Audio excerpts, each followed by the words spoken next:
आजिर video रे प्रवासी भारतीय दिवस उपलक्षे सुंदर भाषणटी शुणा।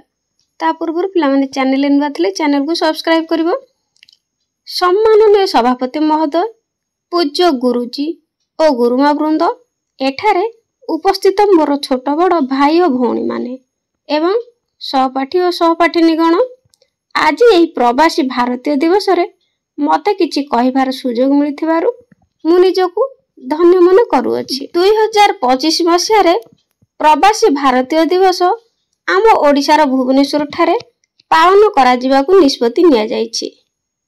एहा जनवरी मास 8 तारिख रु 10 तारिख पर्यंत पालन हेबो।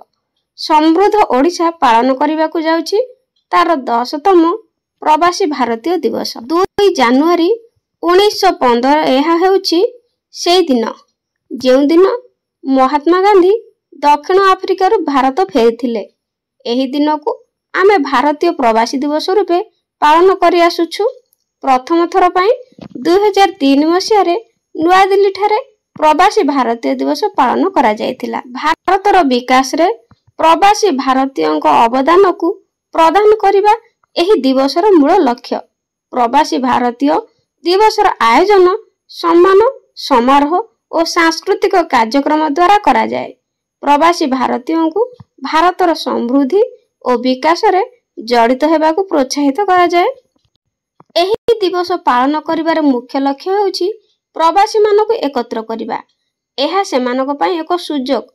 एकत्र हेबा द्वारा सेमाने निज देश सहित सेमानकर संपर्क को मजबूत करि पारिबे। शिक्षा, स्वास्थ्य, अर्थ, प्रजुक्ति विद्या, औषध, सामाजिक आदि विभिन्न क्षेत्र में प्रवासी भारतीयों को गुरुत्व यथेष्ट परिमाण रे रहिछि। भारतर ग्लोबल स्तर वृद्धि रे प्रवासी भारतीय माने गुरुत्वपूर्ण भूमिका ग्रहण करिसंती। एही परि किछि प्रवासी भारतीयों को मध्य रे गूगल सीईओ पिचारी इत्यादि। सरकार मध्य ओसीआई, पीबीबीआई प्रभृति योजना करी विदेशी कल्याण निमंते पदक्षेप नेउछंती।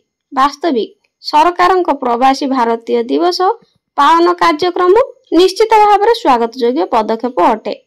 एही दिवस पालन कले आम देश को निश्चित भाव में विकसित करिवो। एथिरे तिले मात्र संदेह नाही। एहा समग्र विश्व रे भारत एवं नागरिक मानक मध्य रे बंधनर प्रतिफलन अटे। एही कार्यक्रम संपर्क को मजबूत कले एवं 21 शताब्दी रे भारतीय प्रवासी मानकर गुरुत्व को आलोकित करिथाय। मु एतिकी कहि मोर वक्तव्य को शेष करूछि। जय हिंद।